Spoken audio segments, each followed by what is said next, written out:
Hello guys, ഞാനിപ്പോൾ ഉള്ളത് കുമ്പിച്ചൽ പാലത്തിൻ്റെ കുമ്പിച്ചൽ കടവ് ഭാഗത്താണ്. കുമ്പിച്ചൽ പാലത്തിൻ്റെ അടിയിലാണ്. എനിക്ക് തോന്നുന്നത് ഈ ഭാഗത്തായിട്ടാണെന്ന് തോന്നുന്നു ഗവൺമെൻറ് ചിൽഡ്രൻസ് പാർക്ക് ഒരുക്കാൻ ഉദ്ദേശിച്ചിരിക്കുന്നത്.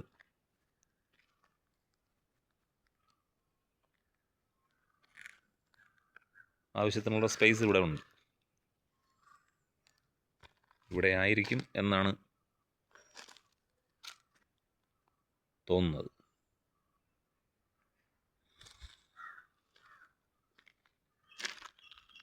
ഇത് എൻ്റെ പിന്നിൽ കാണുന്ന ഭാഗം കാരിക്കുഴി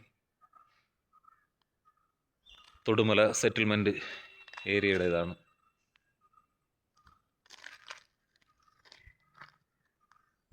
ഇവിടെ ബോട്ട് അടുപ്പിക്കാനുള്ള പ്ലാറ്റ്ഫോമും നിർമ്മിക്കുന്നതാണ് അറിയുന്നത്. ടൂറിസത്തിൻ്റെ ഭാഗമായിട്ടാണ് ഇതെല്ലാം. ഓക്കെ.